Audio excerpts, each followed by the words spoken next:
Wait, one. Hey, Chicago, and welcome back to Speak Your Mind Radio. I'm your hostess with the mostest, Queen Star, aka Miss Hip Hop. And today, y'all, we have a really dope guest in the house. He's from Memphis, Tennessee. He's a vocalist, a rapper, an actor, a film director, and a Billboard Charting Recording Academy member. And y'all, he is you're welcome. And he is a Guillain-Barré syndrome survivor. And we're going to get into that.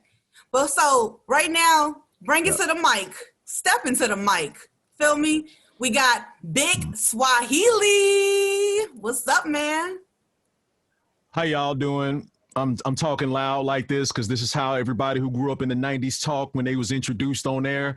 I'm talking like this by extending my vocals right now. How are you doing, Star? How are you doing?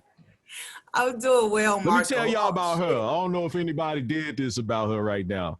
This young lady alone with her questions at Lincoln University was all the rave. I couldn't wait to see a paper drop, and I pick it up and I look at it and I just look at the articles and look at what she was doing. She kept the energy of LU stable, and when she left, damn, the media department ain't been the same since. The media department ain't been the same since. Star, wow. I'm glad you found your voice and you're developing a voice for others. Congratulations to yourself. You deserve the full Kente stroke. Thank you, Marco. Thank you, Big Swahili. My bad. You know what I'm saying? Thank you so much. I really appreciate that. That's freaking awesome. Like, I don't know. Thank you for the Kente stroke. I needed that. Thank you. You know what? It's all about giving people the stroke. That's it. You know, we got to encourage each other as Black people and Black patrons of Black culture and society in the white world that is still Black people. We have to encourage and uplift one another to the fullest. And that's the reason why I'm pushing my whole Kente stroke methodology and trying to encourage everybody to make that their motto and just, you know, peace and love and happiness. That's why we love Soul Train, Star. We love Soul Train because when you finish watching every episode, peace, love, and happiness. You know, that's a serious thing. And sending this type of message, what you're sending, that's what we need. We need that message that always ends on a good note. It was never a bad episode of the Soul Train. Wow. Indeed. I concur on so many levels, for sure. Yes. Well, you know, Big Swahili, on Speak Your Mind, we start off every interview with an icebreaker question for the guest. So you ready? I'm ready. I'm always ready. All right. What superpowers do you wish you had as a child? Oh, you about to go down a whole rabbit hole now. Here we go. You about to find out the whole DC character formation. Dang. Well, the superpower I wish I could have was to be omnipotent or omnipotent or omnipresent. That was a power I always wish I could have, and I still wish I could have now, by the way. But there's a power of being omnipresent. Like, I'm everywhere at once. I'm all that I need to be in everything. There's nothing or nowhere. I am the embodiment of existence. And that was a power that it was looked at as not being cool, right? I was thinking of an adult power. Somebody else would be like, oh, lightning, fire, you know, shit like that. I'm like, no, I want to be existence. So that was the power. That's beautiful, Marco. I mean, Big Swahili, that's why I look at you as those. And Bob niggas run up with the just let off. At the same time, being with my family. Yes, indeed. I see that in you, though, for real. That's some real talk right there. You silly. Okay, Big Swahili, why don't you tell the listeners and the viewers, since we're recording on Spotify, iHeartRadio, and Pandora, and YouTube and just god dang everywhere. Why don't you tell the viewers and the listeners out there today a little bit about who Big Swahili is and how did you get into the entertainment industry? Oh, okay. I have a nice little story for this. So, at first, I was Black Grits. I've been Black Grits because as a kid, I didn't have identity in what I was doing creatively, right? And so I called myself one day Black Grits. And it was because a homeless guy used to call me Black. So, folks who grew up with me knew me as Black. The grits came because I was sitting outside of working with my grandfather. You know, growing up, I hung around all of my granddads. So, but Wow. Grandpa Willie Key, the farmer, you know, blue collar guy, you know, 3 different retirements and stuff, Railroad, Benswanger Glass Company. That's who I had in my life at the time as another male figure. I mean, I had a stepdad, but this guy was, you know, the bloodline male that outside of my other uncles. So I was the closest nephew living near my grandfather, closest grandson. And so I would go and work with him. And he would take me to these houses. He was always about building up the community with these, right? Yeah. He would go into the poorest areas in Memphis and he would gut out the house. He would point out the improficiencies of white construction companies. He said, you see these piping? They put this piping in here because it's cheap. They put this piping in here because of this. These are lead pipes. We don't use these in my houses. They put this in here because it's going to get the job done. That's it. He said, and I remember we were gutting them out of these poor houses and stuff. And I was like, man, this is when I was really ignorant as a kid, you know, 16 years old. Like, why the hell are we out here helping these folks? They just going to tear up the houses. And he looked me in the eyes and he said, you know, and this is going to lead to the grits. He looked me in the eyes and he said, you know, a person's condition shouldn't deteriorate or mean that they need less. And this uneducated man, classically educated, he's classically educated. These, right? Yes. Agriculture, real estate, owns 400 or so acres as a Black man in Mississippi. And so anyway, working at one of his houses, one day I went to the store, and in Memphis, it was the store that, you know, the stores in the South, they sell food plates and everything that, you know, you just walk in there and buy high food. Like if you want a sausage sandwich, fried Yeah. fresh, you know, you might find it in Memphis. You want ribs, nigga? Nigga, they got ribs at the store. So I walked to the For store. sure. This is my combination. I got me a whole bunch of hog maws. I'm a country guy, you know, whole bunch of hog Yeah. maws. Hey, they were good. They were delicious. I And it bet. had some grits, some butter. And that was my lunch because we do hard work and you eat heavy in the morning and at lunch. Okay. That was my lunch. And so I was sitting there, finished cutting all these yards, helping put lay carpet and replace flooring, you know, and I was eating in grits and hog maw. And my grandfather is the only elder in my family who called me a nickname, and it was Grits. Cool. So yeah, and that's a story I really don't tell a lot of people because it was the I don't want to get all emotional, but that was the first time that, you know, I had received any type of confirmation on who I was Oh wow. based off of something I was doing, Hmm. if that makes sense. It does. So to be able to hear an elder of yours say, "Hey, Grits," right? Not Marco, Right. Grits, around all these other workers and these other Mexican workers, and it was some from Nigeria or whatever, because he Cool. pull up to Home Depot and they all hop in and he'll pay them. He said, "I pay the best," and they know I pay better than everybody when they work with me. And he was just putting me on game, like, you know, I could run the city if I will, you know. But he'll pull up and when everybody else was just giving these guys like $25 a day to work, I've seen my grandfather count out 100 for a day's work. Wow. And it was hard. Amazing. But some people weren't even as immigrants fresh in the country. He built up his team he built up what he has by building up others around him. And so Beautiful. when he was able to give me a name, he built me up. So Black Grits are both two significant names, but that wasn't the music. that wasn't my music. That was never. It's just a nickname I had, and a name I gave myself because of the sentimental values of those characters written on paper, and or the verbs or the nuances of it, saying it is Black Grits. This is me from my environment, right? Right. Right. Not me creatively. Mm-hmm. Big Swahili came because my daughter and I were joking around, and I sent her a song, and she was like, "It's like you're speaking in Swahili." Yeah. I said, "It's because I'm big Swahili. I'm speaking big Swahili. Y'all don't understand because you're not there yet."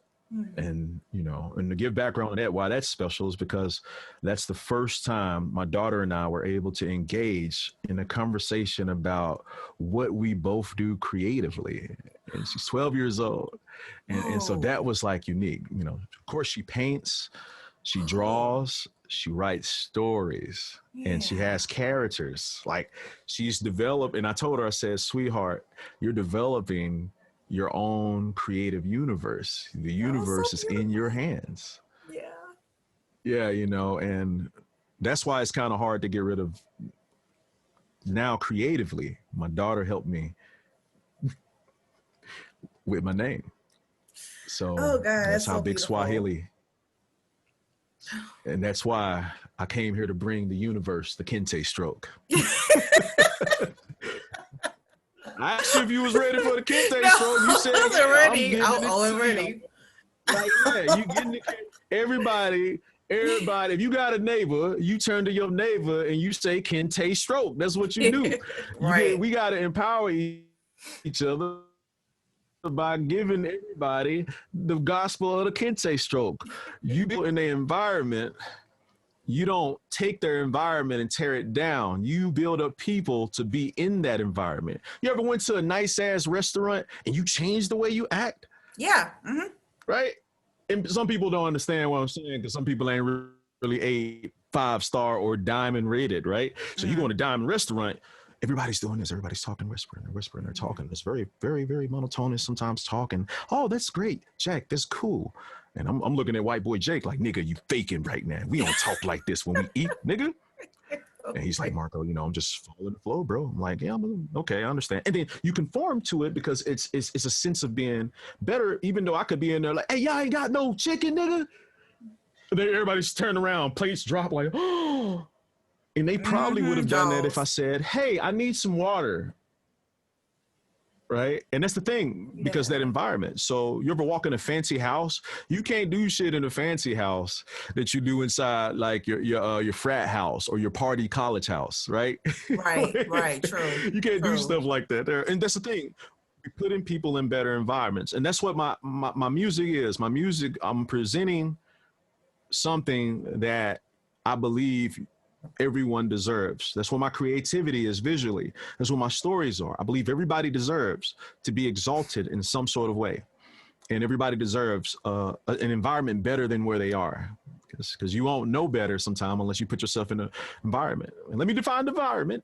Sometimes environment is, your environment can be words. Like how earlier I said, how I got my names. It was the environment for the name were the words and the relationships and the definition behind it. I didn't know. I've gotten better because of those interactions. And so that's how an artist gets his name that he didn't want. And now this goes into how an artist better develops himself and his name. Exactly. Hopefully I'm not taking up all our time here.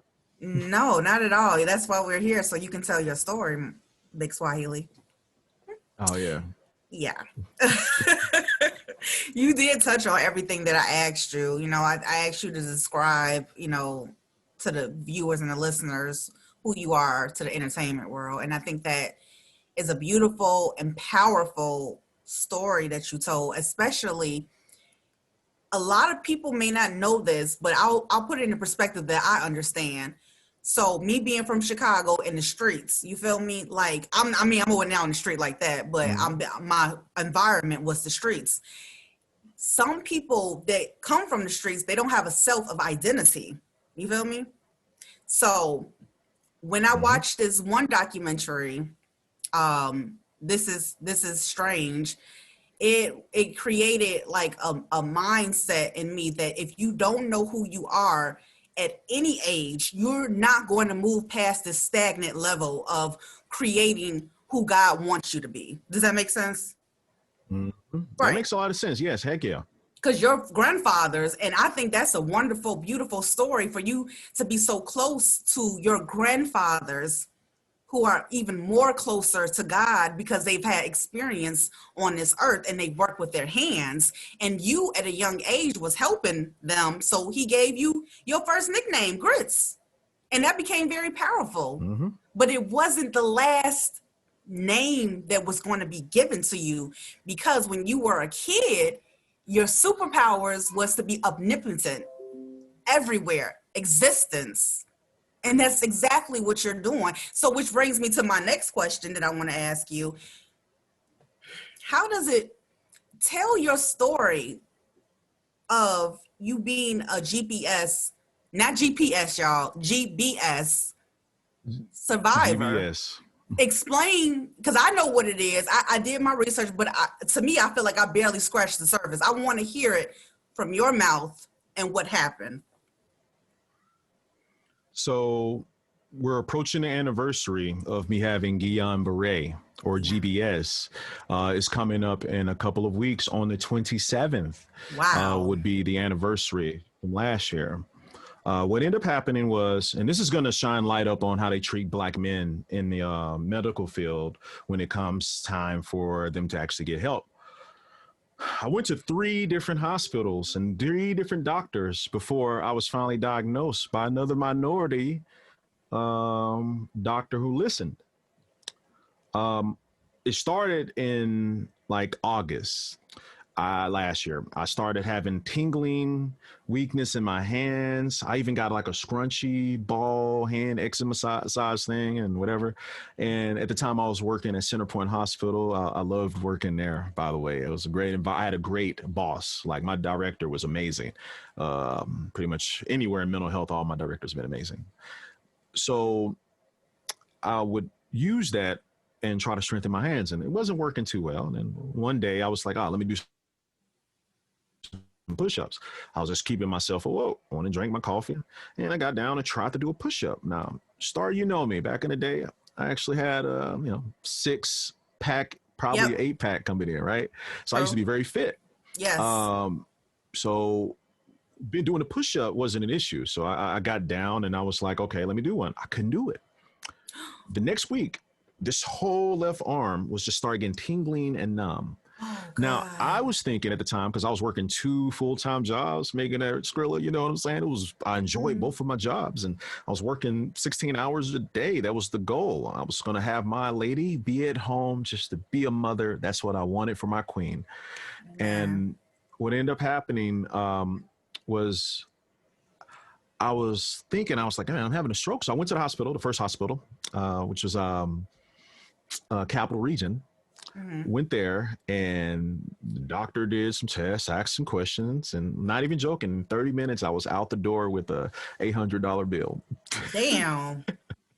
and and I was like, okay, maybe it's me, maybe it's stress, and whatever. So and mind you, I'm still working, I'm still doing my thing, and I go. I'm trying to wave at everybody who's joining here. I go, and I ended up basically going to the doctor the next week. I was like, something's not right. I'm feeling painful now. Now it's starting to hurt. Now my feet are numb. My hand tips and everything are numb, right? And then I go there, and it was about the same thing. I don't know what it is. And I went to another hospital. And the last one at that point was, well, before I went to the same areas, was Boone. And when I went to Boone, the younger doctor, it's a research hospital collective. So beware of research hospitals. But he was basically saying he doesn't understand what's going on with me. At that point, it came all of the arms right here, all of the arms. It stopped at all the joints. Oh And I'm going wow. to tell you how I think I'm going to tell you, I'll explain why I think God spared my life, Okay. and why I know that the universe spared my life, because how Guillain-Barré works. I had these symptoms for 2 months. Mm. Mm. The last day I'm at work, left side of my face just drops. Now, Amber, the nursing supervisor, was there. Amazing mother, amazing lady, amazing person. Was a little concerned because I wasn't as talkative. I wasn't as like walking around, doing my usual stuff. I was just, I popped in her office and just talking to her. And she said, blow with your lip, like do that, right? And I can barely do it now. And so I was, the spit's coming down, and I'm like, oh, what the heck's going on? I thought I was literally having a stroke. So she checked me out. Yeah. Blood pressure and stuff was cool. But she insisted, like, you're going to the hospital. Same thing with Brianna. So I took a picture and I sent it to my wife, Brianna. And she was like, no, you're going to the hospital directly. Wow. This is when I say my life was impaired. Got in the car, I could barely drive. What? My legs were weak. Arms were weak. It happened rapidly. The tingling was all over. The pain was excruciating, but it was only getting worse. I get to the house. I'm like, all right, let's go. And I said, look, I think I need to take a bath or something. I don't want to go in there. My balls, I reek of balls. No nurse wants to deal with the smell of Afro-American balls in the ER. Trust me, no one wants to deal with that. You don't want to deal with Afro-American ball smell. It sounds racist if I was a white guy saying that. Like, if I was a white guy who said that on national television or on air, everybody would be like, that's just racist. Like, why would he say that? Well, the fact is, no one wants to smell Afro-American balls in the ER. Like, but so I was in the shower and we had some steady hot water. I didn't realize how hot it was. So that was my first indication. Then I get to the kitchen because I need something to lean against to put my pants on. Couldn't put my pants. This is the same morning. Within an hour of me getting off of work, I couldn't put my pants on. Walking outside to the car, I had to stop. Bree helped me to the car. We get in the car. Outside in the parking lot, I'll never forget this as long as I live. Because we Black, and we through trauma and through concern, we use comedy and conversation as a healing mechanism. Yes. Or not to worry. Yes. And me and Brianna, we can engage in great conversation as a form of relief from a lot of things. Conversation can be better than sex if you got the right person. No, that's true. And so I was like, well, I'll just get in here and it's named after two white guys. And I made up something Fitzgerald disease or something like that. And we both were laughing. We laughed. We went in the hospital. I explained the symptoms. The nurse at the station immediately had a room ready, walked us in, did the vitals. They streamlined the vitals because the symptoms were just so unusual. I was naming everything, and I was like, I don't know if it's a stroke because, the numbing of the arms and stuff. And so then we get back there, and I'm like, another white doctor is not going to listen to me. The doctor, Dr. Roach, I think his name was.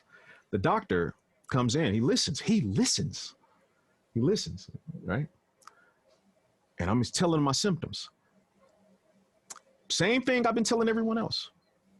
This time it's like the strength has diminished even more. I call my supervisor. Well, I text her like, hey, this was going on in the hospital. And I was barely able to grip the phone and text. Bree had to handle some of that for me. And the doctor came back. He says, what's going on again? Like he was just gathering bits of information. This time he came back with a fucking pad. This is how I knew it was serious. Yeah, man. And so he hopped on their database, got in contact with the neurologist. He did groundwork for me. He did what I hadn't seen any other doctor do, from my room to their stations. I'll see the doctors walk around, do stuff, and come back and, nothing, just trolley stress. This doctor, And so he came in, he's like, I'm deliberating right now. I'm consulting with a specialist. And the nurse comes in there. And nurses, I fucking love nurses. Like nurses are like amazing. Me too. They really keep Yeah. And I love when she came in there. She was like, it's something like, something. She probably thinks it's Guillain-Barré. You guys don't want to Google that. And she leaves out because she had me dress Heck, you out. And then she know. said, right? And I'm like, oh my God. And what do you think we're going to do? So Bree's like, what is it again? Like, Bree's trying to look it up. He comes in there and he says, I think we're going to have to do a spinal tap on you. And I'm like, all right, shit, nigga, it ain't no thing. Let's do it. Well, let me tell you about a fucking spinal tap. They take this needle, and it's a nice size needle. It's a cool looking needle, and they insert that motherfucker in between your little lumbar or whatever, the muscles in the fucking back on the spine, and they go in between the spine and they puncture your the spinal sac with all the juicy ooey gooey fluid, and they siphon that in order to test the protein count in the spine to see if there was protein in the spinal fluid. Now, let me tell you about spinal fluid. Spinal fluid looks like if heaven could rain and we could catch it in a crystal ball bowl, you wouldn't be able to see it, even if it was full. That's how clear spinal fluid is. It's ridiculous. Wow. Like, we are the androids put on Earth. We are the machines. We everything about us is built is symbiotically to adapt, regardless. And so when I saw that was just confirmation that we have the light in us. That's a whole other conversation. Wow. But the internal medicine doctor, another white guy. The other doctor, I think, was Jewish or whatever, but the internal medicine doctor. Marco, big Swahili. He huh? You kind of broke up for a second, and then you came back in. Oh, okay. Yes, now I can. Okay. What I leave off where it break up at? You were talking about the spinal fluid being extra clear and how we're androids put on Earth and how we adapt to the atmosphere. Oh, yeah. And so, that was just my confirmation for everything. And man, I think I picked up talking about how the new doctor came in and he waited till the other doctor leave. And he's the doctor whose floor I'm going to. And he says he doesn't think it's what they're saying it is because of the length of time that I had these symptoms. And he wasn't agreeing to me going to his floor, which means I would have had to go home. And good thing that didn't happen, right? So the neurologist comes in, and the neurologist had me sent to the OR so they can use the machine to find all the spots where they can insert 2 needles. I got 3 other needles put in me, 2 other needles. It was 2 because the first one was the first one. And I had 2 other ones, and they drew more spinal fluid out. Number had climbed again. So that's how they tell. That's one of the confirmations to see what it is, the other confirmation. Yeah. And the neurologist said, it's a good thing we did that because these numbers would have quadrupled either in a couple of hours or by next week, and it would have been too late. So they bring me upstairs. They have me admitted into the hospital. I'm in the hospital at this time. And at that moment, within those 4 hours, I had deteriorated to the point to where I could barely lift my body up. And the neurologist immediately got on the phone. I'm hearing this old Indian guy, Dr. Hushman, saved my life, and Dr. Rhodes. Get on the phone. He's yelling. He doesn't care who needs the IVIG. We need it here now. I want it now. He's a little Indian. I want it now. It's not here. I'm hearing them out there. I'm laying in bed like, shit, what the fuck going on? Right. I'm still just trying to focus on general things. And so not even 4 hours or 5 hours from the time I was admitted, they already had a carrier coming from St. Louis and Kansas City with my doses of medication I needed, told Bree, and that's how I knew it was serious. Yes. I was like, whatever's wrong with me. And I hadn't really looked up Guillain-Barré. I was nervous. I went to Brianna left the room so I could tear up because I was trying to use my phone to make sure my affairs were together. Like her name's on what it needs to be on. You know, I called my bank at one point. Like if there's an emergency happened, you know, I have her. I think I already had her listed at the point, not as a joint, but like as somebody who's who would be a beneficiary. And I'm making sure that everything is updated. You know, insurance company. I had like 3 insurance policies on my life before then because I'm a responsible guy, but it just really made me up them. I upped them because of that. I was like, no, fuck that. I gotta up this. You know, my sons. I got sons. I got a daughter. I got a wife. You know, first dosage hit my body 9 o'clock sharp. Soon as it came in, the courier was walking all the way upstairs with the pharmacist, making sure the stuff was together and everything was checked out. I guess there was a pharmacist who stayed behind for the sake of like me. I guess it was a boring time at the hospital. I'm saying it was a boring time. No. So once they got everything signed off on, I don't know what else they had to do. Nurse came in there. I love nurses. And administered the first dosage. And it was a fast drip. It was coming into me. And I'm talking about, I felt all of that pain intensify. That was the first time as a man. I didn't holler. I screamed. Wow. I screamed a scream of despair. Oh God. And it was a lot. You know, the scream of despair is like, it's the scream you hear when someone you're trying to save dies in front of you and you love them. And there's nothing you can do. And it's not like a regular death. It's a death that is like horrible. And that's the only way to explain the scream. It's that scream you do that's silent, but you hear it, you know, but mine was silent. And then I tried to hold it in and then it just got the pain. It feels like you're being electrocuted. It feels like you're being electrocuted, beat up really bad, and you can't move. It started to progress in my back then. So this is when the time, mind you, I had all these symptoms for like 2 months. And this day, for whatever reason, the Guillain-Barré was like, let's go. And it shut down everything to where I was trying to do this, raise my head up. I couldn't. Now that's when it gets into your chest, and how it kills you is it shuts down all that vital shit. All the involuntary stuff that you do right now and you're enjoying, it shuts that down. The ability to hold your poop shuts down. The ability to hold your urine or feel that you have to urinate. Whoa. Because me, it took away that feeling of urination. I didn't know if I had to go to the restroom. I didn't know. I didn't know if you were poking me with a needle or a knife. I didn't know. I didn't know if it was your finger.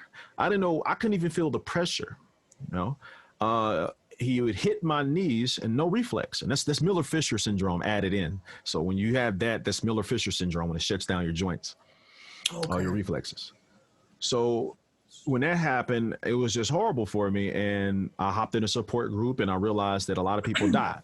Outside of this, let me tell you why I had a whole issue with vegans and woke motherfuckers, because everybody be acting like they're a fucking a scientist or a doctor when they hear about your diagnosis. I start having people, well, you know, because you eating the meat and there's mucus in the meat.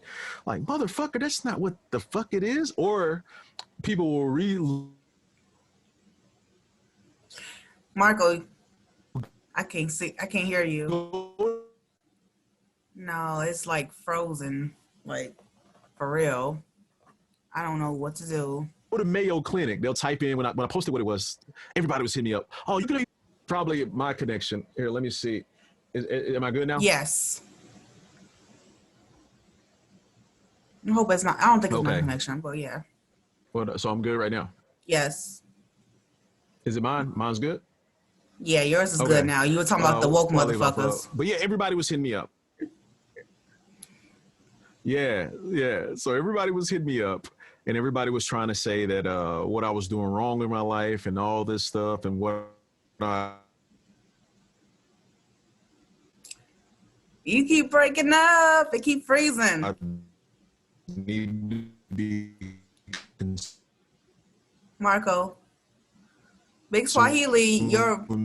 And it's all that sugar. Yo. It keeps freezing. This makes no sense. I think you frozen right now. Say Yeah, I something. don't know. Maybe it's my connection. I'm checking my connection. I don't see I'm that saying something where right it's now. went out. It's not mine. I don't believe it is. What is this? Let me. Well, it looks like I'm looking at my waves. All of mine looks dead on. But I'm looking at the computer. I see that I'm freezing up more, so it's probably on my end here. Let me see if it catches up. Uh, Here, let me do something. Let me do something real quick. Mm-hmm. Let me turn on my if my phone's working, be home Wi-Fi. Like, be on standby for me for a little bit, Sure. and No we're gonna see problem. if it's. We're on standby. Sorry for the wait, ladies and gentlemen. We're having little technical difficulties, but we're getting things back in order. Trust me. Yeah, I'm so sorry about this. Is it Not a connected now? problem. Yes. Seems a lot better, but you have to keep talking. Okay, okay. So let me see here. Let me see. Yeah, it looked like it All caught right, there up. you go.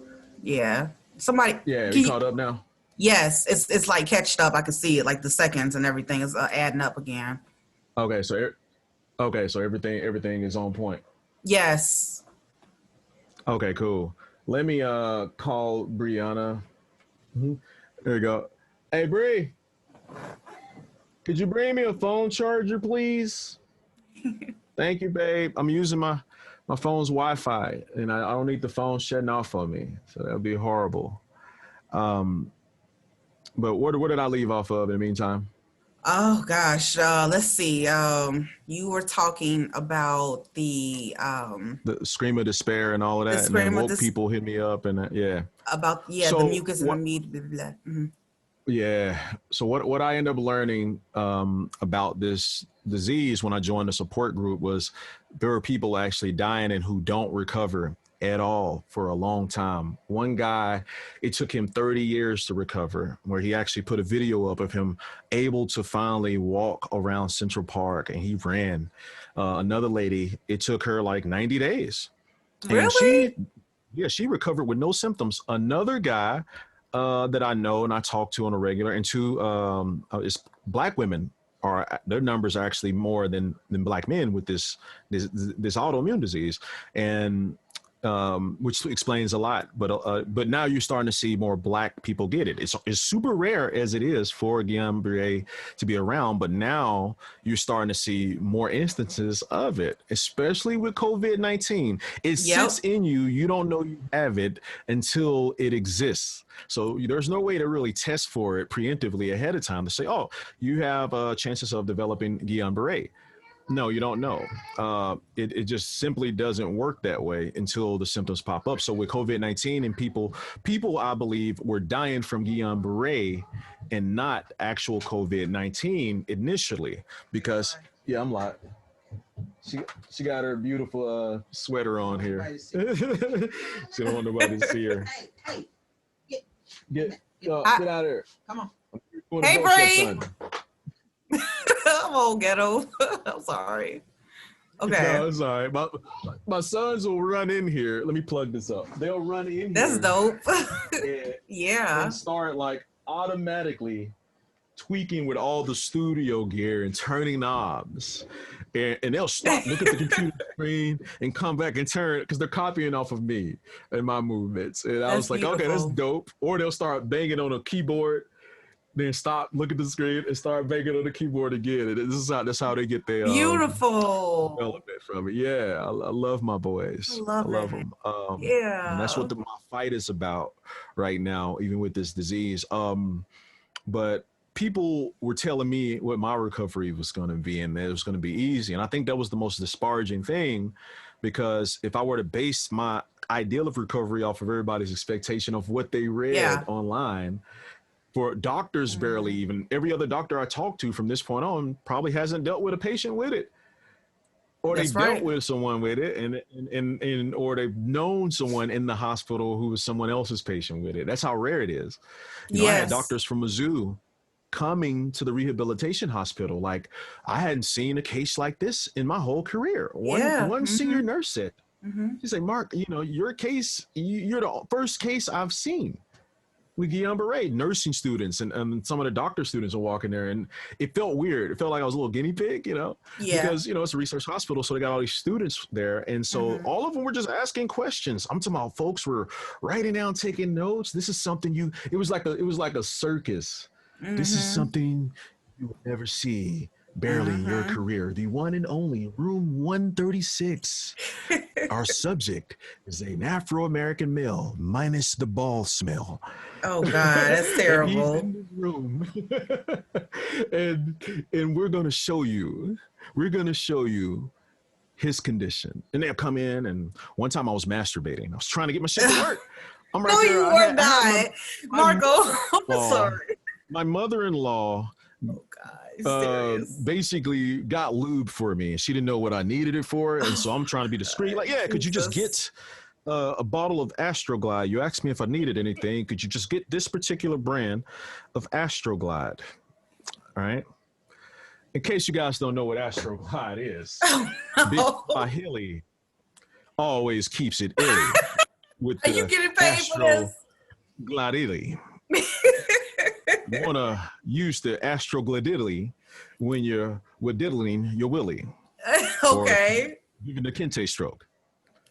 You so silly. That's not a Ned prop, Flanders. by the way. That sits That's right there. Real. Yeah. Anyway, so I'm right here just concentrating. I feel like, you remember when Bruce Leroy had the power and it was the glow? You got the glow, right? Yeah. I'm in there, and then you can imagine that song just playing. I'm in here just like moving my shoulders, trying to get my hands to work. A group of fucking doctors and the students, the doctor and the students walk in. Bottles on the floor. It slides from under the cover on the floor. My dick is out. The Miller-Fisher syndrome compared with Guillain-Barré. I can't reflex. Everybody's looking at me with a glazed up, glistening, lubricated dick laying in bed. And that's going to be in the movie. When I shoot the film about it's called Is It Working Yet? Because it's based on one of the biggest concerns once I knew I was going to live was, is my dick ever going to work again, doctor? And every doctor I would ask that to, nurses got concerned too. I'm talking to the nurse like, I'm going to have someone else give my girl the kente stroke. Like, I won't be able to do it. This is a concern. Like, I can't give the stroke. No. They walk in, and at this point in my life, if you know me, I was OnlyFans before that shit got popular. So I didn't give a fuck what you saw. You know what I'm saying? So I'm sitting there on, like, it's not even hard. It's the worst condition that a penis could be in with viewers. And so I'm sitting there and I'm like, man, fuck it. Hey guys, I'm sorry. And random white student, female. Oh, it's okay. How many soft dicks have you seen, ma'am? That's what I'm thinking in my head. Like, and so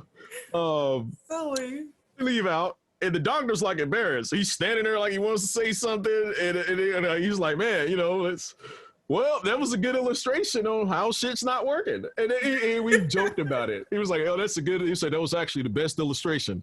And I was like, yeah, my concern is my stuff isn't working. And some of them like lingered. The male students were concerned. Like, God damn. His shit isn't working. How do we cure his dick? Right? Somebody, that's one guy said that, but not that. He was like, is there a remedy to this? I'm like, oh, well, fuck my whole condition. He's talking about the remedy specifically for the erectile dysfunction. Because of the nerves not working in the dick. And I was like, that's my guy right there. He understands me. Yeah, like, definitely. And, you know, that happened, and it was a learning. I started to rediscover myself. I started to rediscover my insecurities and everything because of the autoimmune disease. And then I started to rediscover my outlook on life. And, you know, we talked about that, I think last week, the week before last, like my concept of life and existence. It challenged my friendships, and I had to reconstruct my concepts of friendships and our expectations of friends, right?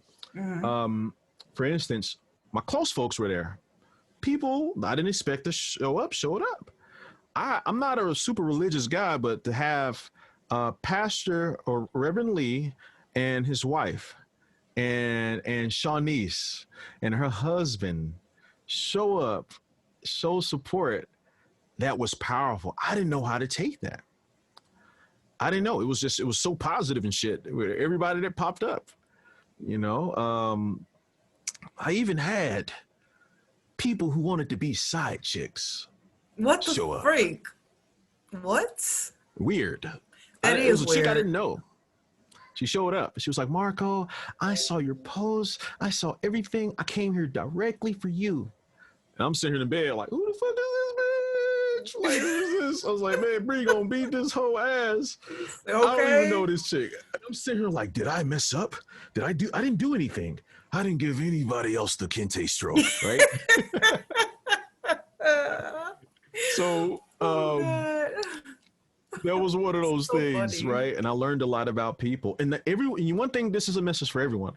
Just because they're not there when you're hurting or you're in pain, don't mean they won't want to be. They don't want to be there, and don't mean that they're not there. You know, Thank you. a person sometimes doesn't need to show up at every goddamn thing. I have people who know my personality. Marco, I know you don't want people visiting you like that. Richard, you're goddamn right. I really don't like it. But then they get here, then I like it. So I don't know which one. I'm conflicted. Do you get here and I like it, or you stay away, give me space, and I like it? Yeah, like you know, both. and so it was. Yeah, you know, I want both. I want you here, and I want you over there, like, here and there. Okay, like okay, at the same time. That's the omnipresence, right? Or exactly, stuff, right? Exactly. Look. So. Yeah, I started. You know, that's the Guillain Barre story. So I'm still recovering. I'm currently disabled. I'm not disabled, if that makes sense. I'm disabled, but not disabled. I'm not declared officially disabled, but I can't work right now because I'm declared medically disabled. I'm medically disabled because of me not being able to do something. If I could just do this all day and get paid, I could possibly do it, but I can't do it every day because what happens is the worst condition I have of this autoimmune disease is I go through rapid fatigue where everything shuts down. My arms, legs shut down, and I get tired. And wherever I'm at, I'm sleeping on the floor of the ground or I'm laying slumped. And Brianna can't do anything to wake me up out of that. Someone can come in the house and try to do something. Or the spider that's in my studio again. I think she's watching me. She always watches me. Anytime I'm here working, she comes out. That's she comes nice. out. She's up there. That's yeah. cute. So look at her. Hey, and I think she's one of the jumpy kinds. So if you see some jump on me, and I'm not moving fast because of Guillain Barre, but I'm panicking about a spider, that's why. Hell yeah. but like, you know, a guy could break in the house, and if I'm on that crash period, I can't do anything. Right. That's what I try to protect against. So I try not to do too much, but social media and music have been like those primary outlets for me. And living with it, this situation, or you know, this autoimmune disease, living with it, you're always weary about vaccinations. You're always worried about getting sick. My concern is that I might end up getting COVID, and I go through a rapid degradation with this disease, and the doctors think it's just COVID, and they're not treating that, and my lungs and everything shut down. Right. And so that's why if you have this type of autoimmune disease, in the back of a lot of vaccines or vaccinations, because people don't fucking read, right? People don't read their vaccination. It says that if you have a parent on some of them, or you're related to someone with an autoimmune disease, you don't have to have this vaccination because it could possibly trigger it. That's how it works. And so that's one of those things that I was kind of explaining to people and just showing out there, just providing more information like that. So, yeah. What's the next question? I don't want to be just talking. What's the next one? I mean, yeah, I got you and everything. I just find your story really amazing, and the fact that you're here with me today talking about it, because I was one of those people that could not be there physically for you. And I mean, I tried my best to check up on you and stuff like that, but I felt like if I was in Missouri, I would have been there, like period, no questions asked or whatever. You know what I'm saying? And the way I'm gonna say, like, the way my bank account set up, I couldn't help in that way either. You feel me? So I could Now, just it's only. okay. It's okay. I Like know it with is. the universe, it's just all about us being there at the time we're supposed to be in there. The timelines that we have for each other and the timelines that exist for us through the grand architect of the universe is the timeline that we need to be there. You can't force a timeline sometimes. And that's why people, when folks aren't there for you when you feel they should be, it might not be written into the timeline. You can't hold that against people. You don't know what other people are going through. My situation was a situation, but my situation wasn't the only situation. Mm-hmm. It was folks down the hall crying. They had to take somebody else out, and in the bag. That was horrible. Listening to a family lose someone and they don't know what to Oh do, and God. watching a kid lean against my door and look in at me, and the only thing I can do at that time was to be able to move when I was getting after the second dosage, a thumb up and a smile and tears in Cool. his eyes, and he did that Oh, back, and this that's little so 7-year-old sweet. was just the world crashed on him. And so to just, that's the only thing I was able to do. And my smile was ugly. I looked like Two-Face because this was still, I was like, you know, but it was, it taught me a lot. So there's that on that, the young Beret story. I'm still recovering. I'm still trying to do some shit. I'm taking it as a blessing. Like God knew how to sit my ass down.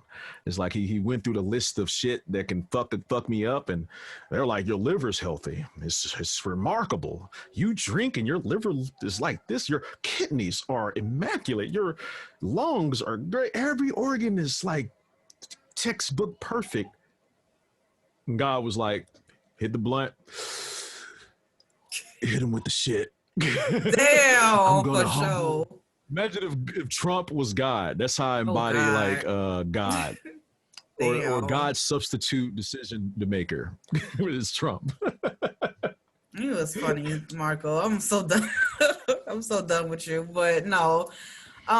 Okay, so now that we have that story in place, I want to talk more about your entertainment aspect as far as music goes. And you just had created a web series because you're a film director too.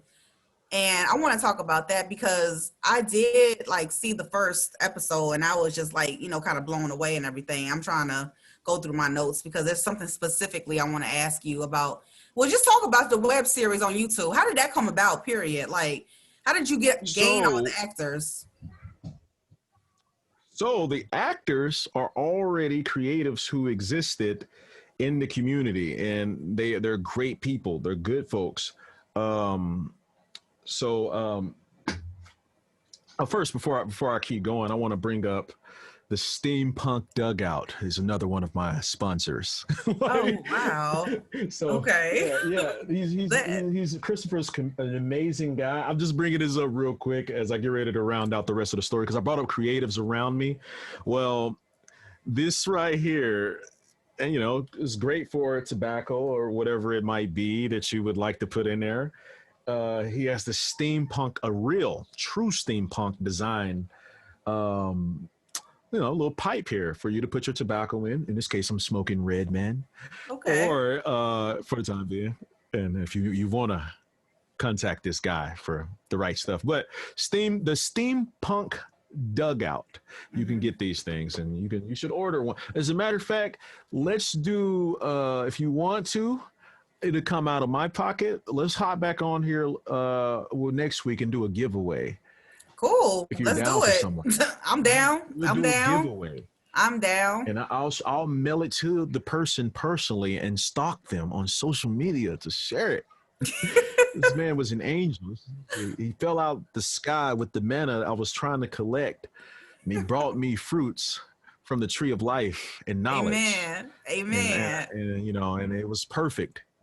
So, but yeah, that's what you see me puff on something. That's what I'm puffing on. I mean, he's a great guy, and I'm gonna talk more about him later on tonight. Okay. So, But back to Eye of um, Shards.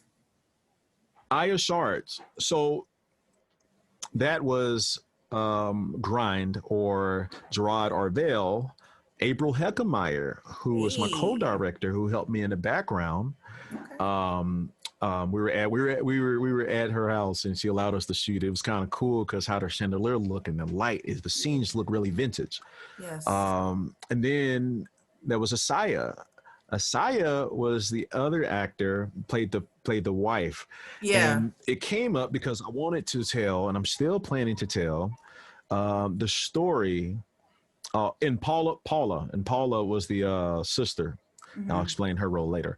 But I wanted to explain a story of not necessarily witchcraft, but I wanted to talk about witches. I want to tell a story about witches in their everyday lives. So the story isn't really centered around the husband, the guy who we assume is the main character. It's centered around the lives of all of the witches that exist in this universe that I was creating, because this universe goes with my Negro Slender Mm-hmm. character I'm working on. And this storyline also goes with the other one called Timber Lane, which is it's about this street of where all the characters live. They all live Okay. on the same street through all of Right. these storylines. Mm-hmm. And so you might see an action film and the guy lives on the street with my comedy series. So that's how my universe is not a universe, it's a neighborhood.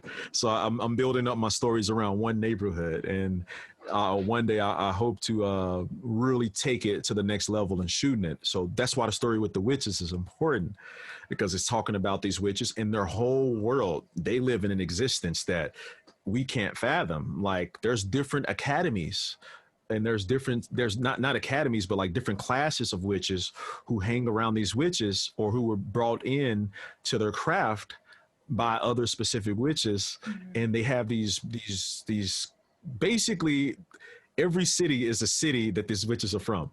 Mm-hmm. So if you're in Chicago, there's an existence or a city of these witches that exist that you don't know about. It's not one community; it's the city. They're in government. They're poor. They're rich. They have their own existence, and that's what I Mm-hmm. want to build that story up with, but revolving it around the guy character who isn't the main character. It's the Mm-hmm. witches, but and how different things going on. So if you watched it, there's no use of visible magic you see, but there is. The reason why the clock was important because the wife controls time. She can create time loops in a space. So That's her cool. power. That's why you kept seeing Love that. it. Everything you see Love it. happening is happening until that time loop is broke. It's continuously happening. He's every night that he dies, because he's dead, Mm-hmm. and he always wakes up in a different Mm. purgatory. But the next day, he wakes up and Ooh. goes to work. You see him come out the store. You see him do everything normal again. The same thing you saw in the first episode. You see him repeat the same Yeah. thing every episode for the first season. But we had the halt shooting because the actor Isaiah, she's going to be a great entrepreneur, by the way, but she's going to be on her way out the door, leaving out of town, going elsewhere. And so I was consulting with my team, which is myself and April, and I was sitting there like, I really want to take this to the next level. So what I have to do is I have to reinvent, not too much. I'll just be replacing her character I have to replace her character with another character. It's unfortunate because this is around the time where I'm getting anamorphic lenses in, and I'm about to shoot this like the biggest. You're gonna think this was an actual Netflix or a movie series. You're gonna think this was shot by Universal Studios when I finish with it, Really, because I'm really, really, shooting really. yeah. You know what? Almost losing my life made me want to gain more life and not give a fuck what anyone thinks anymore. So that's Power to why I you. was like, you know what? Yeah, that's that Kente stroke, Yeah. but made me want to push to do this stuff. It's a fight because we're always thinking about how to be effective in doing it. But that film is going to. I wanted to empower all the weird girls. Yeah. Let them know Woo. how powerful. Because that's all the chicks who hit me up. Oh Yep. my God, Marco, thank you. Because people think that magic is this and this, this, and this. And that Yeah. ritual, you did your homework. Thank you so much. Yeah. And I was like, yeah. And she was like, I understand. I think I understand the cornfield. Right? everybody wants to think of what purgatory is. I think that when all of us die, we don't go to like a waiting place to go into heaven. I don't think that heaven is not real. No, it's not. Heaven is not real. It's not. There's no place you go and you're magically getting along with everybody in existence. Universe is chaos. Chaos is universal. Conflict is forever. Baby, live long, die hard with the Kente stroke. So that's how I look at things. So he exists in this purgatory, which is this cornfield. Mm-hmm. And in this cornfield, he's being hunted. You're going to see it later on. Mm-hmm. He's been hunted by a creature that it took me some time, but I developed how the creature's going to look. It's going to be hideous. Oh, I can't wait to see it. Dang. He doesn't know he's running from something. It's that the concept of pressure. And when you watch anything I produce, you hear pressure. The song, Are We Ready for Takeoff? Well, the first thing you hear is pressure. What you're hearing is pressure. It's not a space shuttle. It's what pressure sounds like to me, like white noise. Yes. Yeah. That pressure. Pressure. Anytime there's something like that, I always want to induce pressure acoustically for people to connect with. So when you see him in the cornfield, he hops up. It's that pressure. Nature naturally produces pressure. You go into an area of the woods that you're not supposed to be in. Yeah. You feel it. Hell you walk a little close by a certain room in the dark, and you know something's not right about this room. You feel the pressure. You're not supposed to go in that room. Nada. In your own house. Nada. Look down in the basement. Something's not right. Mm-mm. You're not supposed to go down there. Something's happening down there. Yeah, something is happening. Yep. Something is happening around you. And I believe in little portals opening up. This looks so suggestive. I'm lighting my tobacco in this little pipe. That's and I'm okay. talking about like portals and shit. They're gonna call. People are gonna be like, this dude's freaking losing it. But yeah, what you about to say? You said you talk about portals. Do you think what happened in space with the two black holes colliding together, do you think that opens some type of portal here on Earth for 2020, since everything that happens in space is visualized in the past? So that happened what? The two holes colliding together happened what, 20 billion years ago? That's a long time. We just observed it, yeah. And we're just observing it. So do you think that has any, the two black holes, literally the number 2, it's 2020. This is 2020. All this weird shit is happening on Earth right now, from the protest to the I can't even think right now. Hell, the election, the virus. Come on, man. All this shit just last week, we had the first time ever, not only the two black holes, but 2 hurricanes merging on land. Together. First time ever in our lives have we seen 3 tropical storms roll across the United States, and they gave the storm a name. It hit us, it hit Illinois, it hit Chicago, it hit you guys hard with the rain too, right? It did. It was like torrential rain and just dropping. Lights rain went out we've never seen everywhere. Yeah, lights went out, and then and only the first time ever in recorded history, a fire tornado warning was issued 2 weeks ago during the forest fires. And that's still some are still fighting it, by the way.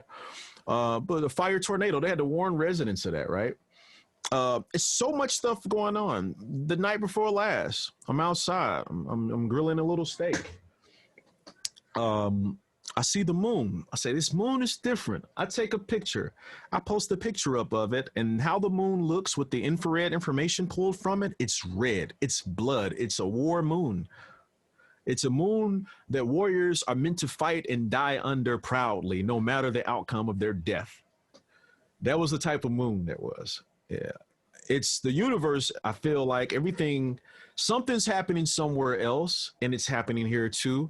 And I think the universe only ends when all of this chaos that happens, it just envelops. It causes an implosion on itself. So I'm not worried about our existence, because our existence is so significant compared to the universe. But it's it's the pressure. You feel that pressure, right? What we Yes. talked about. You feel it. I feel it. We all feel it. It's in the air. It's the reason why everybody's buying ammunition. It's the reason why everybody's getting armed and purchasing firearms and shit. You know, that's what that pressure induces. It induces that sense of urgency that you didn't know you had. It's a primal thing. Imagine if all of us could just be family on earth. That would be amazing. I would love raising our children at that point, not just mine, not just yours, not just anyone else's, but all of our children to chase the stars. Like, guys, we're going to take an adventure. We're going to a new planet. We're going to go to Mars and we're going to cultivate Mars with broccoli. We're going to grow broccoli on Mars, guys. Y'all ready for this field trip? Well, everybody load into the spaceship. Everybody loads up. All the kids are happy. Bus. White, black, Asian, Chinese, don't matter. Everybody. Their religious beliefs. At this point, religion is null. Because if we get to space, the concept of religion and the belief of it cease to exist. Because how do you explain space with the story of theology? You can't. Because theology says... That's so true. That is so true. Yeah. Yeah. Because at that point, the concept of having a... 1 second here. Give me a second. Okay. I'm just looking for the next question because we have to get to the music. We got to get to the music. Oh yeah, we are. We got are. to. Hold on a second here. I'm trying to make sure. What are you trying to do? Together. Somebody just messaged me. I think. Oh, something interesting, I hope. Something interesting, I hope. Yeah. It's like everything that you're talking about with the space and time and religion, it all makes like, it's kind of confusing, but it makes sense at the same time, you know? So I could agree to that. Like if we all just packed up and went to go live on Mars or Saturn or whatever planet that we could that's closer to the Earth's atmosphere, I don't think that religion would be a factor in it. I really don't, because it's something bigger than just religion. You know, I think there's truth to every religion. Call me crazy, but I think there's truth to every religion. Like, there's not just one religion that's the right religion. It's not like a pick and choose this or that. You know what I mean? Those are just my thoughts. You got it. Yeah. But yeah, that's head on right there. It's just, but I just want peace. You know, I think that's the thing with a near-death experience. You start realizing that, you know, we could be much more advanced than where we are. And hopefully generations to come, they look back at us like dumbasses and laugh. And we're more comical in our history than we are. I think this is the most comical part of history, the human history right now, because we had a toilet paper rush. We have people thinking that a virus is fake because a politician says it and they're refusing. They look at a mask as think of how stupid this sounds. Looking at a mask as if it's a political statement. Like, you're wearing this, that means you don't support Trump. Like, well, no. It's because I have an autoimmune disease. I'm just trying to be precautious. And then people listen to a guy who works at Taco Bell say those masks really don't work before they listen to a doctor or the guy who invented the actual mask say, oh no, they work and they can be reused. I'm going to show you. I'm the inventor of them. You think about it. A guy who makes money off of these masks is telling people how he knows it's a real thing. And he's telling people how to wash their mask properly and cleanse it to reuse it. He's not making money off of that. Think about that. Right. And where everybody else is, you know, it's easier to push the terror. It's easier to push it, you know? That's so true. That's kind of crazy. So that's where we are with that, right? Definitely. It's that whole thing of life. And, you know, you want people to understand that life is a good thing. But yeah, let's get to the music though. Yeah, we can do that. Yeah. Let's switch things up a little bit, you know, for the listeners and the viewers out there. I want to talk about your role in music. Big Swahili, you've come a long way with your sound, and one particular track. Well, I want to talk about both tracks. I want to talk about Round of Applause, and I want to talk about Takeoff. So I'm just going to start off with what we just got through talking about because it's all leading up to something. Round of applause. Okay. I could imagine literally when I was listening to that track, I could hear Trump's voice said, them son of a bitches, and they're all criminals, and can I get a round of applause? You know how he sound or whatever. I felt that, and I could imagine it, and it was almost kind of creepy. And I'm gonna tell you why it was kind of creepy for a number of things. The topics in which you touched on in your music. You talked about war, you talked about protest, you talked about constitutional, systematic racism. Come on, man. You hit all the points that are aggravating society right now. You know what I'm saying? So what I have to ask you is, not even ask you yet. I want to go to the hook. People, you all hear this song on Spotify, but right now we're talking about it. When you say in the hook, how do you sleep at night when the shots rang out last night? How do you go to sleep? We in the middle of a fight. That's talking about some things that's happening right now. And I'm gonna tell you one thing before I ask you the question, because it's very important. You said in the verse, broken fronts in front of stores fronts. They make black bodies fold and scream, fonts like broken croissants. Our sons don't want 7 shots in the body of one. When did you write this song, Mark? When did you write this song, Big Swahili? I wrote that song literally hours before I sent it to you. So when I messaged you, I was like, yo, check the song out, right? That song was written like last Tuesday. Last Tuesday.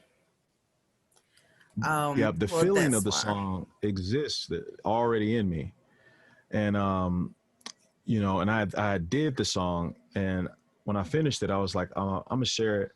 I'll share it with people who I know will be real with me and let me know what they think. Okay, sometimes I just spam people with a song. People I know, though. People I love. People who know me. For sure. That's the only people I spam with music. I still do that. But it was one of those things where, when I wrote that, it was in a way to kind of explain how broken Black people feel, because when you say, the part with the broken fronts in front of storefronts, they make black bodies fold and scream bold like croissants.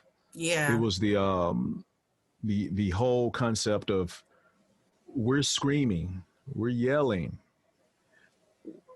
There's a reason behind all of this. That's it. Listen to us. And and the only thing, because broken fronts is like the police, the people, the system, the people, but even amongst the people, they're all broken because of different things. I sat there and heard an ignorant ass guy say, I can't support gay people being in our movement. I say, bro, what about fairies? He was like, what? I said, if you got a guy like me who likes to, dress up like a panda bear and have my dick out to get some business going on, what about guys like me who have a sexual preference of being a fairy? He's like, man, it don't even make sense. Why are you doing that? Because I like to do it. Sometimes you give the kente stroke to different ways. It's like something wrong with a guy dressing up inside a suit being a part of the movement. It was like, the nigga, as long as he ain't out here trying to fuck people, some, I guess, whoever it is. He says, that's weird, but I guess.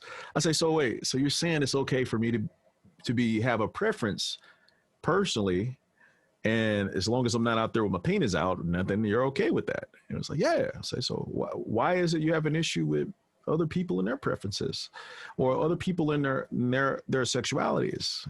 I think about how fucking stupid the fucking argument is. You're concerned with what a person does with their privates. This is essentially what it boils down to. Yeah. And I hate when people say it's an agenda and shit, because most of the folks who say it come from broken homes and have never seen love, so they have to blame that improficiency on other shit. That's so true. What a person does with the dick is what they're blaming.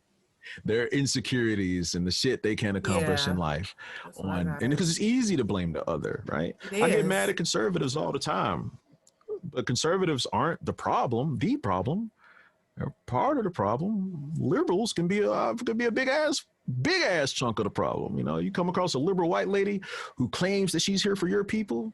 She don't give a fuck about your people. It just looks good up on Facebook. It looks good up on social media because you're a nigger. You're a nigger when she's mad. You know, and so that's why that leads into the whole racism thing in the songs. Is that no, politically, everyone is responsible for racism. People hate when I say black people can't be racist. You know, they want us to be what they do so well. If we were able to do what they did so well with racism, we would own the system. You would see a different America if black people could dish out racism. Racism has to be connected to a system. United States of America is the only country in the world where the construct and the evidence of racism exists in its constitution. Three-fifths of a fucking human, 3/5 of your vote. Your vote as a black person, 3/5. Indeed. That if we was really a post-racist society, we would remove, not nullify it with another, we would remove that shit. We would remove that shit. The concept of that could be moved out the way. But you know why? Because racism and white supremacy can exist systemically, and when it's always been there, it's hard to spot. It's the reason they don't want black people in the suburbs. But you tell that to a white person, they don't know. Well, Marco, it's people's neighborhood. It's not that they don't want you there. They don't want the other people that are there to be there. Like, you mean other people that are black? Because we're like roaches. Right. We're roaches, baby. We don't die, baby. We multiply. right? That's what they want to say. That's what they want to say. That's the ones who are about that life. They want to say it. They want to say black people are roaches. They're an abomination. We need to exterminate them. And that brings me to my next fucking point. If you are a man or woman of melanin, you better get yourself a gun. Damn. To protect yourself. See, we're always responsive.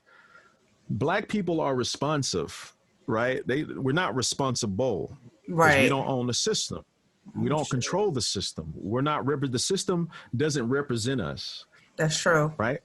Who the system represents are those who can control the concept of what we are fighting, which is racism. Though we're the only country in the world where other countries come to study racism historically. Wow. You know, Hitler got his motivation for what he does and what he did from America. They don't teach you that in the books, but it's there. He studied what they were doing, not only with segregation and the segregationists, but he pulled a lot from that and applied the same toolkit, Nazi Germany. Yeah. If a country can do that, if a dictator can do that, and you want to say, and that was the 30s, 40s, some, right? And you want to sit here and tell me that racism doesn't exist or it's not an issue like you guys make it, then I'll say y'all missing a bigger picture, because now they can't even fly the damn Nazi flag. They're flying the fucking Confederate flag. Why are Nazis and Nazi sympathizers flying the Confederate flag? Dick Wad? Like, why?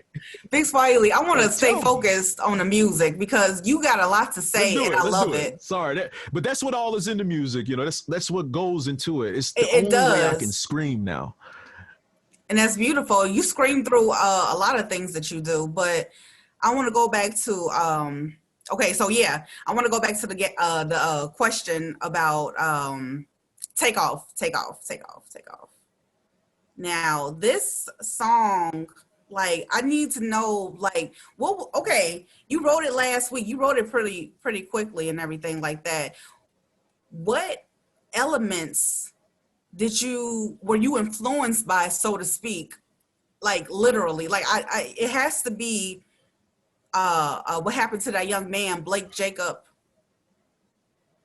and Yeah, Kenosha. the last part, yeah, The seven that's shots what in one influenced body. that. But the 7 shots in one body. But here's the catch: if you had known my best friend, like the last album, I did a song about my best friend's uncle being murdered by the police, and he had 7 shots in his back. That's really what I was referencing. So this shit is still happening. That was 15, 16 years ago. Mm-hmm. A black man slumped over a tree, shots in his back while he slumped over a big ass oak tree, laid out sideways. He's over it. And no one could explain why were the bullets entering into the tree from an angle. No one got an answer. I remember that. And I remember watching my best friend cry and break down and like not at that point he hated the cops. And this guy went on to be, you know, just one of those folks, that's one of those things right there, Right. But And what about the song Take Off? Because just the simple creativity of it. Like, it's like we're all on this plane and the pilot is telling us, you ready for takeoff? You ready for takeoff? mm-hmm. What's the concept that was the behind concept. that? The concept of that was my spiritual world. That when are we ready for takeoff? Right. That it was like if my spirit was leaving and I was able to take other people with me, and we say we're going to leave our bodies and we're going to go, guys. We're going to go somewhere else because of all this racism and hate. That's what the song is about. It's about that. It's about like making sure that there's a space that exists for us. Why can't we leave and go there? Let's just leave the planet. Let's go somewhere else. And that's what the song essentially is about. So you're hearing the liftoff. But I'm always asking, Ari, something happens today, another black man dead. I look to the sky, yo, mothership, where are you? Where are you? The motherboard. We're ready to get on. Just come and get us. We don't want to be here no more. This planet ain't meant for us. And so that's what that song is about. So. Okay, well, I just want to tell you my feedback on it. I love that song, just for the simple fact that I did get that spiritual takeoff, I really did. And listening to your music, you're unlike any other artist that I listen to. You're very prophetic with your words and how you describe things. Now, there hasn't been a set of topics that I would feel even comfortable speaking about unless I heard it in your song. So that's how influences me as an artist, period, like as a person. It makes me comfortable to say, hey, if Big Swahili can get on the track and make you think about it like that, then I can feel freely to speak about it as well. So I'm gonna feel comfortable talking about gentrification. Why there's black people not in the suburbs, but just the opposite. They're trying to get us back in the city, in the projects, and they're coming out here. Yep. But we're not gonna get into all that. But it's refreshing. Your music is refreshing. And that's all I can really say. And I like things that make me think because I'm a reader. I like to read, So, and I really like to read music. So, your Harvest, the new upcoming album is called The Harvest, correct? Yeah, it's called The Harvest. Yeah. Yeah. Yep. Reese Young. A number. Reese Young actually gave the name. Okay, Reese. All right, Reese. All right. Shout out to Reese Young. So he gave you the name, he gave you the concept and everything. What was your first initial thought when he came to you with that title?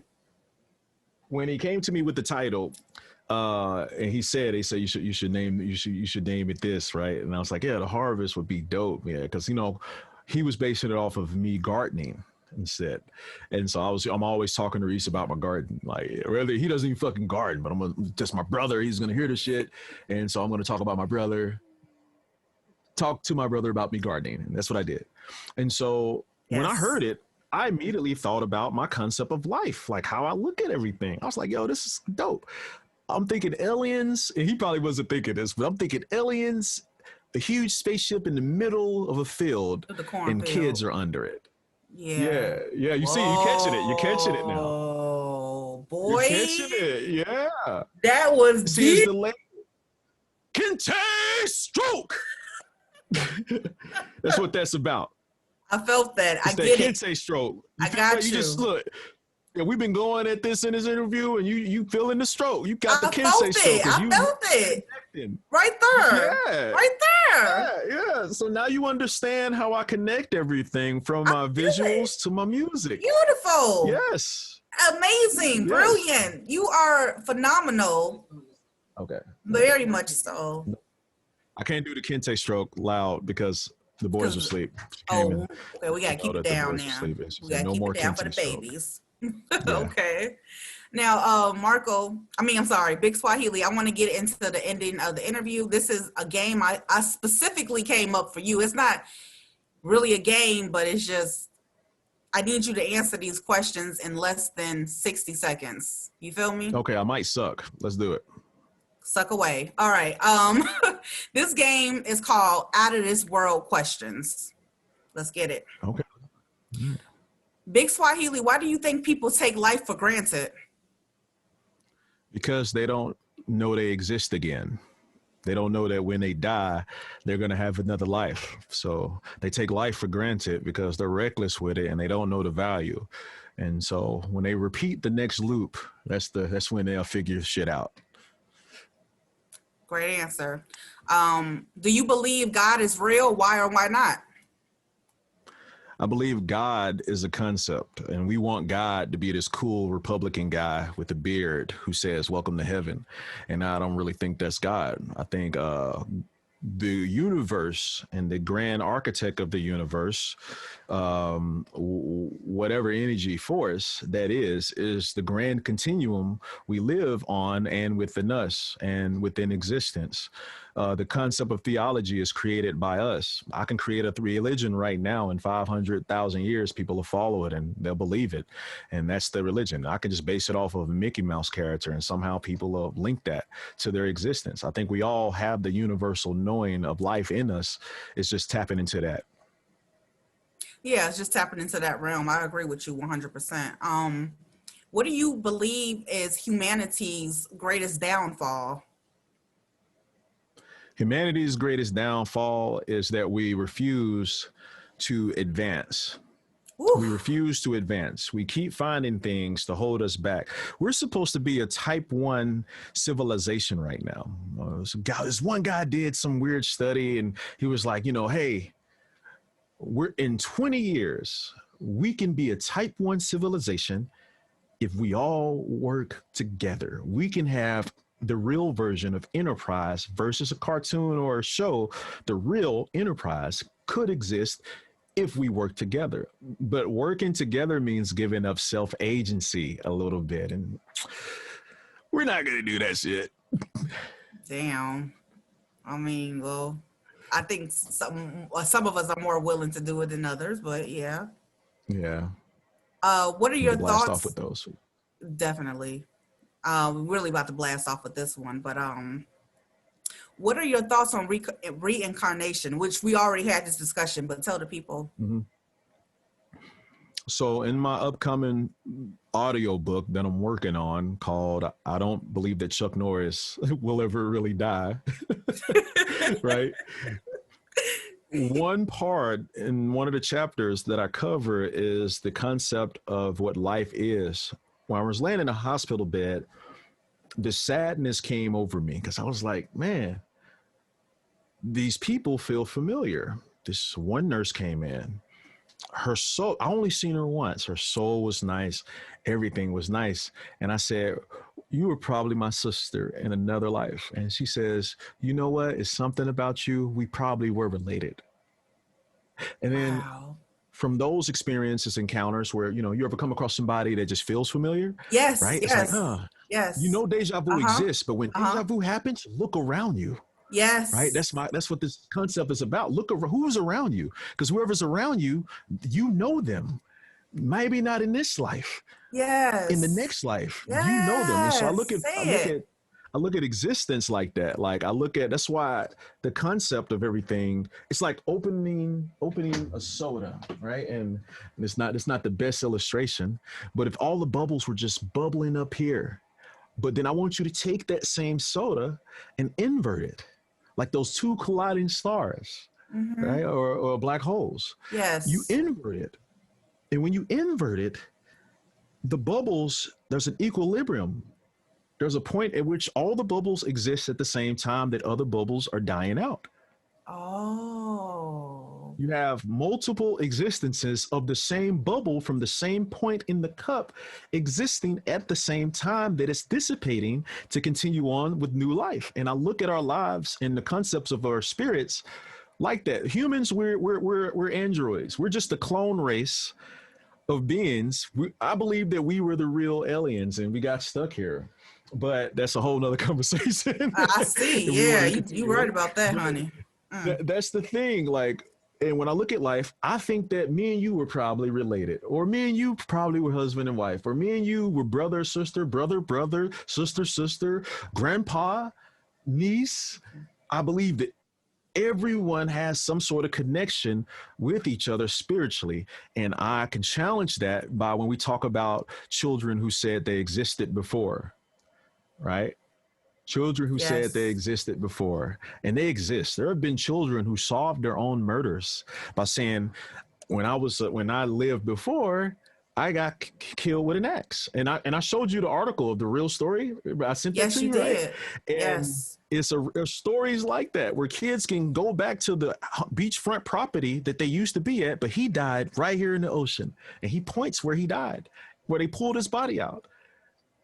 And or they That's find crazy. his body buried in the middle of a desert somewhere, and he remembers, he walks them, and they solve the crime.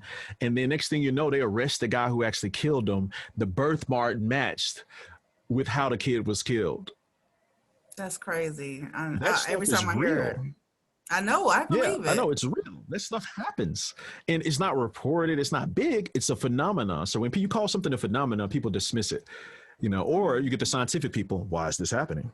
There are academic studies done on this, and so that combined with the other stuff, I believe. That's why I was saying we've all already been here. Nothing's new under the sun, literally. And that's why I believe that we are some sort of sentient beings who have we build these bodies biologically. This is the greatest vessel. No machine can top the mechanics, can top the existence of this. This whole body is a machine. Hence, when I go back to me having a young beret and I say you have this crystal clear electro Light fluid, magnetic fluid in your body that's crystal clear. crystal clear. It exists Beautiful. in its own chamber, Yeah. Yeah. right? We don't know Yeah. what the battery is. I say, no, we are the battery. We are the light. We are the spark. And so, that's over 60 seconds. I know. Please No, but forgive me, it needed Star, to be but said. It needed to be said because that was one of the highlights of our many conversations we've had off air. So I'm glad you said that. But this is the last and final question, and here it is. What legacy do you want to leave to the people? You want the people to remember about you after you're gone? if I die in 30 minutes and I had to leave a lesson, or a legacy, it would be my words, and such words as this: we are all one continuum on a continuous, spanless journey throughout an existence that is bigger than the most microscopic, but still larger than the most minute mice in existence. And we're on this journey together. Mm-hmm. Mm-hmm. Everybody is both significant and insignificant in its expanse. It is up to us to keep adding to the sparks to this continuous, infinite expansion. Uh, that's it. Okay. Okay. I like that. I like that a lot. Well, Thank you so much, Big Swahili, for coming on Speak Your Mind Radio today. I really appreciate your presence. And Most def. one last thing, Most do def. you have any questions for Moa? Just one question, though. So when are you getting married? I Oh, don't wait, know. you got to answer. Go ahead. I don't know. I don't Don't think. know. I Look, don't know. I got a cousin. I got a cousin. He's single. He's a great guy. And he I'm packs taken. that kente stroke also. No, no. You're taken. Yes. You can have two guys. Actually, you cool with the poly thing? I'm No. pretty sure, you the type of lady, you need 8 men in your life. And you gotta let your guy know this. Like, honey, you gotta walk in there. Like, look, Big Swahili told me this. He told me that I am worthy of 8 men. That's how we should treat women. We should treat women according to how many men they should have. like, you know what I'm saying? And we make the scale of 8 being the highest, and then we make the minimum 4. So every woman needs 4 men at a minimum. Damn, right? they make up the schedule, that type of not thinking me. goes. Yeah, there you go. There you go. You taken care of. You get to walk around with your fur coat, but it's not like real fur because, PETA and stuff. But, you get to walk around with the fur coat and everything. Yeah, you love animals, right? So you gotta you walk around with that and you put on your attitude and you're like, ma'am, I am an 8-woman man. I'm an 8-man woman. I'm an 8-man woman. And then you cannot talk to me this way. This does not float. That's what you should do. You should let him know that. You deserve it. You're a special person. Thank you, Big Swahili. Appreciate you. And you're very special too. And your kid power is working. It is activated, sir. Yes, sir. That's that kente. Right, Go on, scream this kente stroke. Scream it. Come on. Go on, scream it. Kente stroke. Why did I say that? Pow. That's all it is. You gonna make me curl. You keep giving the world the stroke. You give them the kente stroke. All of it. Because you're an awesome person and you possess the power, my sister, my queen. Thank you so much. Thank you. Thank you guys for tuning in to Speak Your Mind Radio. I'm going to leave that link down below. If you enjoyed today's show, PayPal me at Miss Hip Hop 2020. I'll leave the link below. And then I'll have the Spotify and the audio version of this put up real soon. Peace out, y'all.